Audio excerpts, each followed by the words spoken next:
So now I'm gonna go in and just finely parsley. Am I okay? Finely parsley. Finely parsley. I am about to break today. Hey everyone, I'm Nea. Welcome back to another episode of Recipe Drop. Today we're making a grilled eggplant and halloumi sandwich. We're gonna start by marinating the eggplant in some olive oil, lemon juice, salt, pepper, parsley, and garlic, and then we're gonna grill that alongside the halloumi. Then we're gonna assemble it on baguette with arugula, sun-dried tomato pesto. It's a really easy vegetarian sandwich. It comes together pretty quickly. It's great for the beach, for the picnic, for work, or for whatever else you have going on this summer. The first thing I'm going to do is cut up the eggplant, and so I have just a medium and a large eggplant here, and I'm going to cut it up into half-inch slices. Then I'm going to assemble them out on the second cutting board, and I'm going to sprinkle them with a little bit of salt just to help draw out that extra moisture, and then we're going to let them sit while I start to make the marinade. If you have an especially large eggplant, you could also cut them in half, but they're going to shrink as they cook. So we're definitely still going to be able to squeeze them on the sandwich too. So if they look too big, don't worry.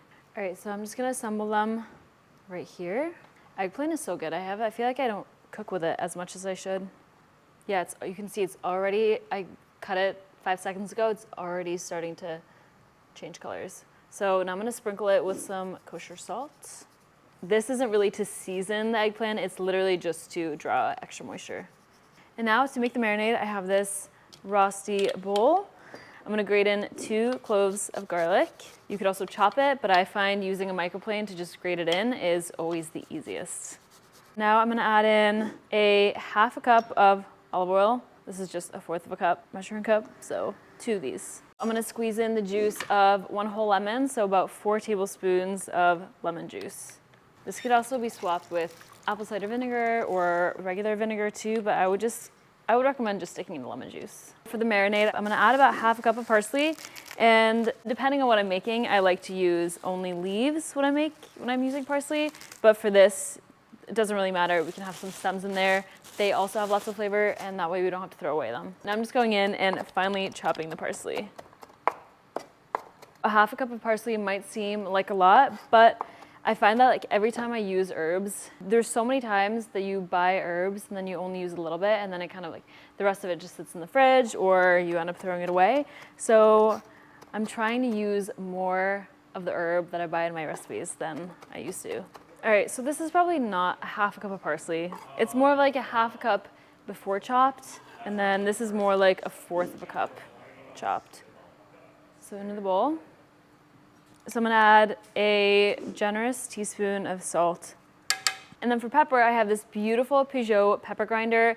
And the great thing about it is it's actually electric. So you really just press the button here and pepper comes out like this. And the interesting thing about Peugeot is that they are actually the ones who brought pepper to the table. So with this product, they have kind of come full circle with being the first to bring pepper to the table to now having to adapt it to this more electronic world. So you have the option to grind your pepper really, really fine, or you can crank it all the way up here to level 6, and then you end up with bigger pieces. So let's see. So here's on the biggest setting. So you see you have these kind of like nice big pieces. I'm gonna add it right to the marinade, and then go back to level 1. And you have this really finely ground pepper. Now you can see here on the eggplant, little beads of water have started to form, and that is because of the salt. As I was saying before, it kind of helped to draw out some of that moisture that was in the eggplant. So now I'm just gonna use a paper towel and pat them dry. Now I'm gonna marinate the eggplant in the marinade. The thing here is you kind of have to do it quickly because the eggplant kind of acts as a sponge and it soaks up the marinade really quickly. So in order to make sure that all your eggplant pieces get some of the marinade, you kind of just have to move through it quickly. You can just brush the marinade onto them as well. I did that a few times when I was testing the recipe. I like to just do it this way because I think it's a little bit easier and a little less messy. So I'm just gonna go in with my hands and make sure that all the pieces are evenly coated in marinade. All right, so this is exactly what I'm looking for. All the eggplant pieces are kind of soaked through and they are really nicely coated in tons of parsley and black pepper. Now I'm just mixing until I've seen that all the olive oil and lemon juice at the bottom has been soaked up. So because it's summer, I really wanted to grill them, and obviously we're inside, so I'm using a grill pan. So this one's actually from Stop, and I'm just heating it over medium-high heat right now, adding a little bit of olive oil. So now I'm just gonna grill the eggplants until they're kind of nice and charred on both sides and completely cooked through, so about like 34 minutes. You wanna make sure not to overcrowd them so you get even browning so that the steam is able to evenly circulate throughout the eggplants. Okay, so I've cooked most of the eggplant and then I only have a little bit left. I'm gonna flip them because they look nice and brown on the first side. You also really can't overcook eggplants, so if you feel like it's a little bit undercooked, just let it sit for another few minutes. And then while that finishes cooking, I'm gonna slice up some halloumi. I'm gonna fry it all up because even if I don't use all of it for the sandwich, it's so good just to snack on. And halloumi is just a really great staple, I think, to have in the summer.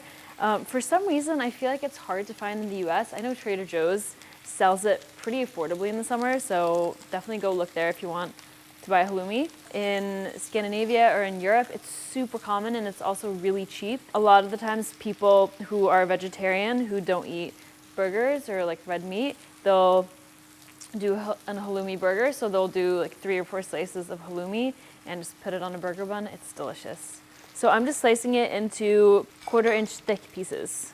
Don't slice them too thin because then they're gonna start to crumble and fall apart, just like the one that I just cut. And halloumi is made up of a mixture of cow's, goat, and sheep's milk. And if you haven't had it before, I like to call it a squeaky cheese because when you bite into it, it kind of squeaks a little bit. And the special thing about it is you grill it or cook it and it doesn't melt.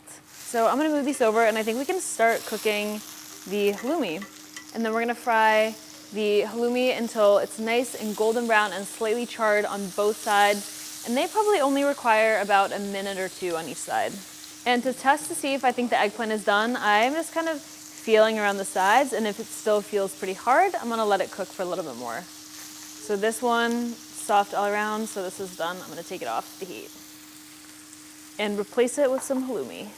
So halloumi likes to stick to the skillet, and the thing with adding oil on the grates is you can add more, but the oil really kind of sticks to the bottom. So I'm gonna go in with my spatula and flip. Nice. That's some nice brown color. I know, isn't it cool? It doesn't melt. Yeah. Now that we have the eggplant and the halloumi cooked, I'm gonna get another cutting board so we can assemble the sandwich on this. So to assemble, I have a baguette. I have some arugula. We're not gonna end up using all of this. And then I have this sun-dried tomato pesto, which is really good. So I'm gonna cut the baguette in half lengthwise. I love making sandwiches this way because it's just an easy way to make a ton of sandwiches at once. I'm gonna go in with a generous amount of pesto on both sides. When it comes to baguette, I don't like to toast it. If you want to, or if you feel like your baguette is a little bit stale, like if you bought it the day before, then throw it in the oven for a few minutes if you want. And even though they're pretty big, since they're so soft and cooked, they can kind of stretch out a little bit like that. So I'm just stacking them as I go slightly to overlap. That way we can get more eggplant on there. And sometimes baguettes vary in size too, so you might have ones that are longer. This one's a little bit shorter, so we might not end up using all of the eggplant and halloumi. I'm also gonna stack the halloumi and I'm putting it at a slight diagonal. This is also a really good make-ahead sandwich. I made this and I let it sit in the fridge overnight and it tasted great, if not even better the next day, because then the baguette had kind of had a chance to soak up the pesto and all the kind of juices from the eggplant. All right, gonna go in with a decent amount of arugula. A little bit of, especially with these bitter greens, add some nice flavor too. Okay, I'm gonna do a little drizzle of olive oil. And then I'm also gonna go back in with the pepper grinder from Peugeot, and I'm gonna go up to the high setting, because I want some nice big pepper cracks.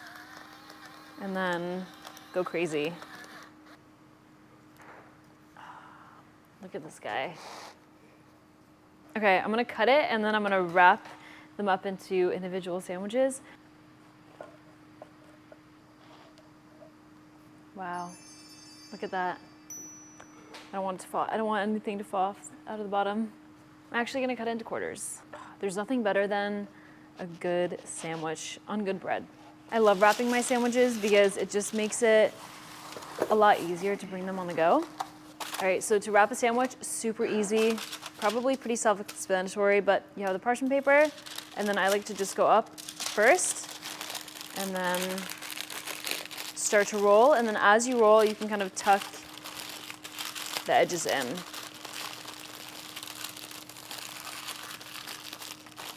And there you go. Sandwich on the go. Oh, that looks so good. I'm super excited to taste this. It's probably my favorite sandwich as of late that I've made.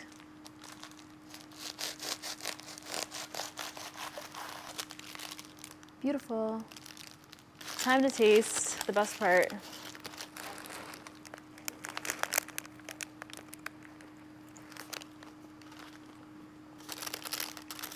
Really good. No words. No, I'm kidding. I'm just kidding. Because of the halloumi and the thick slices of eggplant, it's still a pretty meaty sandwich, and the red pepper and the sun-dried tomato pesto is a really nice addition to the sandwich overall. If you want to make this recipe, especially as a beach sandwich, you can find it in the description below. Like, comment, and subscribe, and I'll see you in the next video.